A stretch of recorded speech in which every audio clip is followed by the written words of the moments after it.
Welcome to the BBB National Programs podcast, Better Series, where we will explore top-of-mind topics and self-regulation with business and industry leaders. Together we seek to understand the leading trends and innovations that continue to push the envelope in today's marketplace.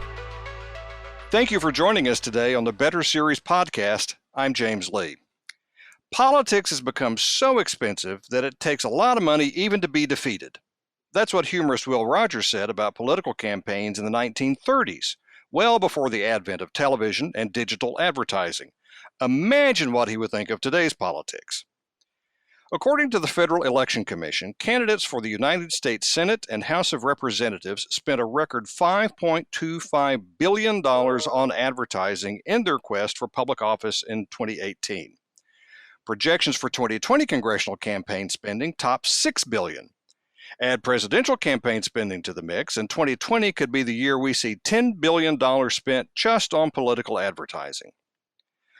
While Will Rogers was more concerned about the cost of politics, today there is concern about the content of political ads. We're all familiar by now with the taglines where candidates say, "I'm James Lee and I approve this message." But with so many forms of political advertising and so many sources of content, legitimate and otherwise, it's hard for even the most seasoned of political animals to know how to judge campaign ads. Help, though, is on the way. This year, the BBB National Programs Digital Advertising Accountability Program, or DAAP, will be monitoring online content to ensure political advertisers follow best practices. Joining us today from the BBB National Programs is Jon Brescia and Ayaz Minhas. Jon is the Vice President for DAAP, and Ayaz is the Program's Manager for Data Privacy and Digital Programs. Thanks for being here today. Yeah, thanks, James. Yeah, thank you, James.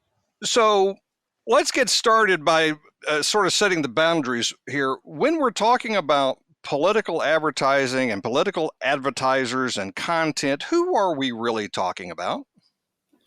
Sure. So when it comes to political advertisers, under the principles that we deal with, and we'll get into some of the specifics about what all of the details in the principles are, we're talking about the folks who pay for political ads. So this is paid for political speech, and we're concerned with something called express advocacy in particular. And so that's paid for political speech advocating the election or defeat of a particular candidate for federal or statewide office. So that's sort of what we're looking at when we talk about political advertising, and the advertisers are simply the people who pay for that advertising. You know, I think most people associate the BBB national programs with consumer advertising, particularly around children and just good advertising practices. Political advertising is very, very different. So, Jon, I'm going to throw this one to you. So why now? And why did the BBB national programs decide to get into this arena of advertising, which is so murky to begin with? The timing, not coincidentally, is after the 2016 election. And you may remember there were numerous hearings in Congress about speech on the internet regarding that election and the politics of it. A lot of that focused on something like organic content generated by foreign bot farms. But there was also a focus on the advertising content. And so what happened there is the advertising industry saw all of the chaos, frankly, that emerged online during this election and said, well, the ad industry has a part to play. The ad industry has long been working to provide transparency to consumers for consumer advertising when it comes to targeted or interest-based ads. Here, they thought they could apply the same logic of the transparency principle, drawing from existing themes in election law previously to provide transparency for express advocacy. And in this case, transparency into, one, the political nature of the ad, and two, who paid for it and some details about them. And so this is the advertising industry's response to all of that.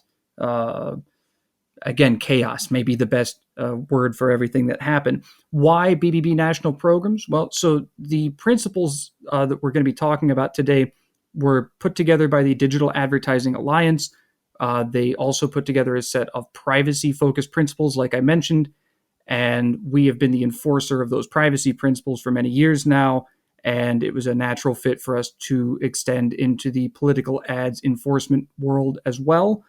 Frankly, we've at BBB we've got a long history of effective self-regulation, and so this is certainly the home for these sorts of programs, and we're glad to be doing it. Well, we've mentioned it several times now, so let's sort of get into what are these new best practices? What are these new principles that we're talking about that hopefully will resolve some of that, as you noted, chaos from the last election cycle? Sure. So the principles create, again, they create requirements, transparency requirements for online express advocacy political ads. Now, express advocacy means ads that advocate for the election or defeat of particular candidates. So let's say you have an ad that says support John Smith or vote against John Smith. That's express advocacy. Now, in contrast, if you have an ad that speaks only about a particular issue, that's not express advocacy. For example, an issue ad that says do not support fracking or support fracking for energy reasons, that would be an issue ad and that would not be covered.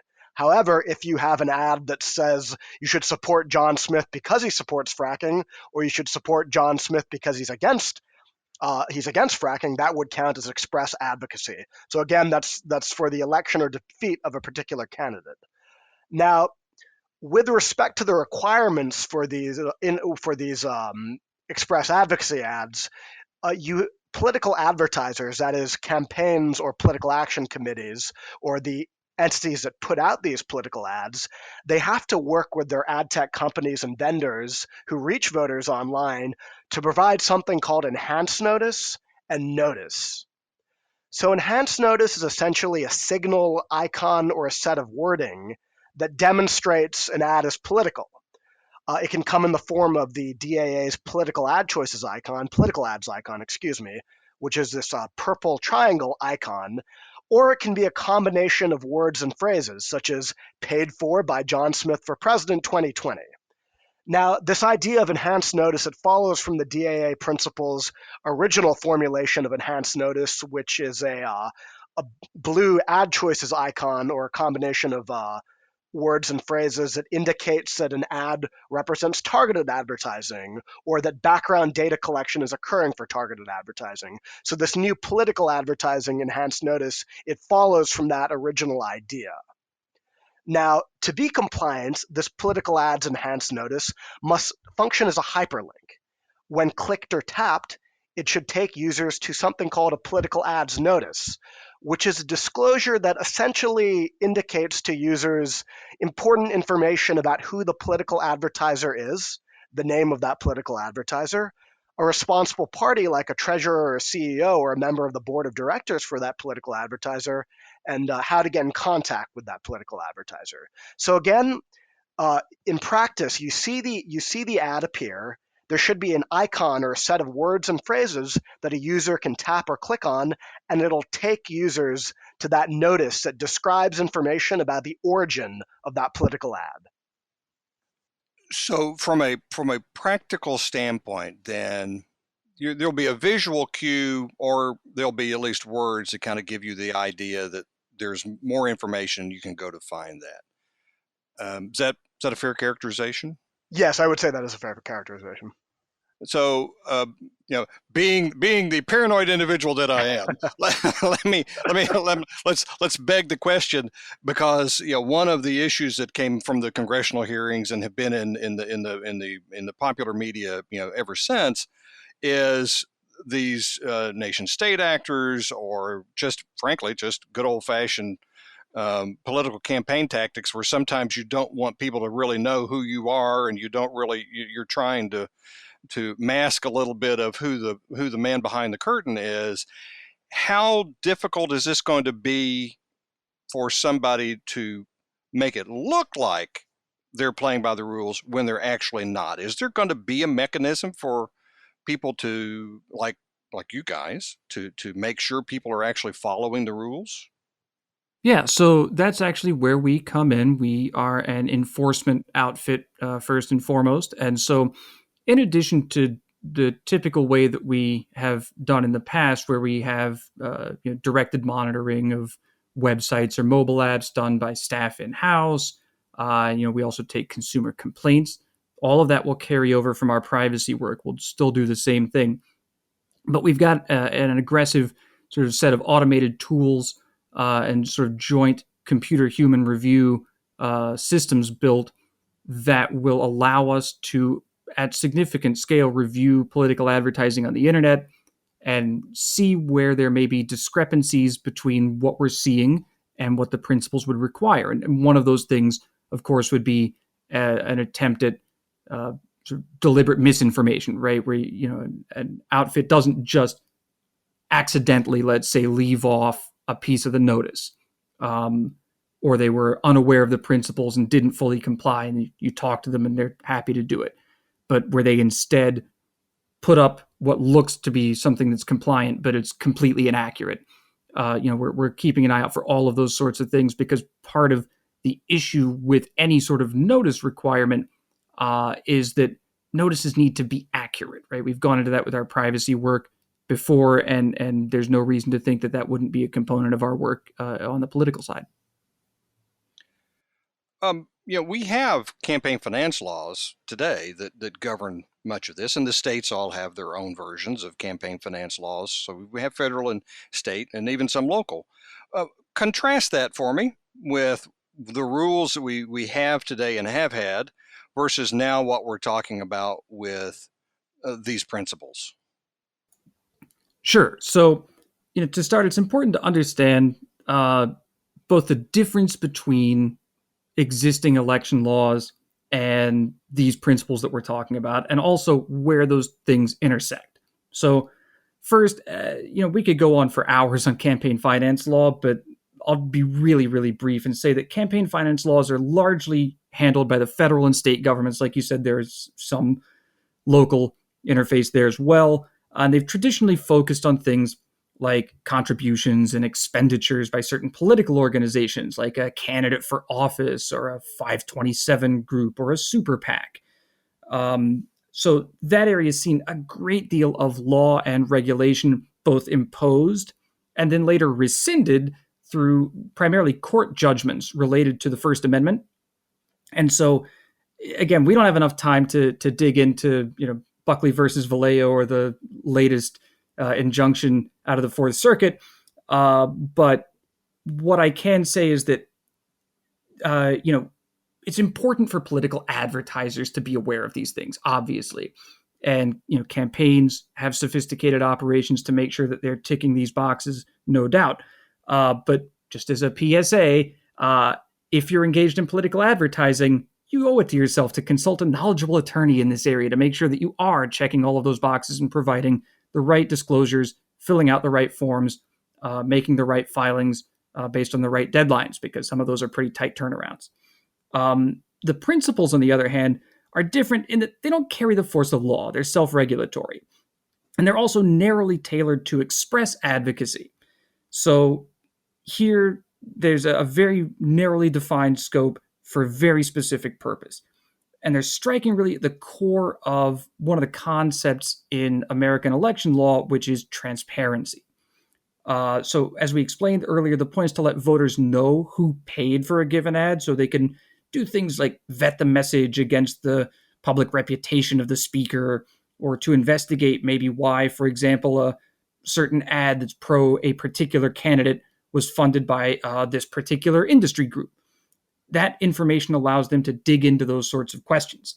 And so the overlap there, for sure, is that election laws and the principles in significant part are trying to arm people with information so that they can make up their own minds, because the American election system, and you can talk about whether or not there's success or failure on this front, the degrees of success and failure over time, but the point has been individual voting through choices that are self-determined by individuals based on assessing the information available to them. And this fits right in with that same sort of ethos. And the final point I'll make on this is that there is a point of intersection with the principles in terms of compliance with the federal and state laws. And that is that if the advertiser needs to comply with certain existing laws that require certain notices, the principals anticipate that and have room there in the notice structure for providing state and federal required disclosures, as well as whatever the principals require. So there's an intentional junction there and an attempt to avoid any conflicts with existing law. I almost want to leave it there because that was such a great conclusion and such a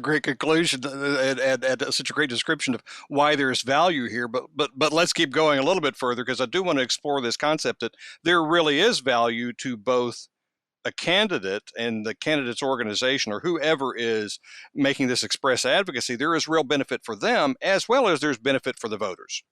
Right, and especially I think especially given some of the environment of mistrust and polarization that we're all kind of experiencing nowadays, especially with the information that people encounter online with the large platforms, we believe that by creating an environment where voters can easily recognize online express advocacy and political ads and learn about where they came from so they can just better understand the ecosystem, can help rebuild trust in this larger digital environment as it relates to political content online. And at BBB National Programs, one of the missions of the organization is to promote trust in the marketplace so businesses and consumers can work together. And we think by creating transparency around the origin of political content online, it can help rebuild trust in some of these digital environments where the political world is overlapping in these digital environments. And I think nowadays, especially where legislative bodies are focused on other crises and other events, this is a perfect moment for self-regulatory programs like ours to help address these issues. That's a great point. That, there are a lot of other things going on, but there are still processes that still have to, in both in government and in commerce, that still have to occur. And in a situation like this really is a place where the BBB National Programs shines and can help businesses continue to operate in a best practice level, even though there's a lot of distraction clearly going on at the moment. So let's fast forward for a second. We'll get in our DeLorean and turn on the flux capacitor. And we're going to, and we're at the end of this year. We've been through the first election cycle with these principles in place. What does success look like? So I think as we're working to sort of socialize these principles and inform companies of their obligations and get them on the highway to compliance. To us, I think success will be the vast majority of express political ads across the web containing compliant enhanced notices that lead to compliant notices. Now, that might seem like a tall order if you're looking at the vastness of the internet, but look at your internet experience now. As it relates to our existing data privacy program, a lot of your favorite websites, the apps that you see, the social media platforms that you encounter, and a lot of the online ads that you encounter nowadays just through your browsing experience, there's a lot of tools and notices, such as the DAA ad choices icon. If you navigate the web to your favorite websites, I bet you'll see the DAA ad choices icon served in ads, and I bet you'll see a lot of links that say ad choices or interest-based advertising or about our ads. We want to replicate that experience in the commercial advertising arena. We want to replicate that in the political advertising world. And we've been able to do that with our privacy principles, and I'm confident we'll be able to do that in the political advertising space. Well, thank you, Jon, Ayaz, for joining us today. Let's convene here in November or December and talk about what actually happened, because I think we'll find some fascinating results, and I think this will make a real difference in our political discussion and discourse. Well, thanks, James. Thank you. And thank you for listening to the BBB National Programs Better series. Don't miss an episode by subscribing on our website, bbbprograms.org. Click on the podcast tab and hit the subscribe button. You'll find all of our episodes there, where you can listen on your Apple Podcast app or your favorite streaming platform. You just enjoyed the Better Series podcast. Be sure to tune in next time for a brand new episode. To learn more about our other shows, visit betterbusiness.blueberry.com. That's betterbusiness.blueberry.com. Follow us on Twitter at BBB_NTL programs. Send your comments and ideas to podcast@bbbnp.org. The thoughts and opinions expressed on this podcast are the views and opinions of the guests, not those of the BBB National Programs or its affiliates. This podcast is for information and educational purposes only and is copyrighted with all rights reserved. This podcast is protected by Blueberry's Terms of Service.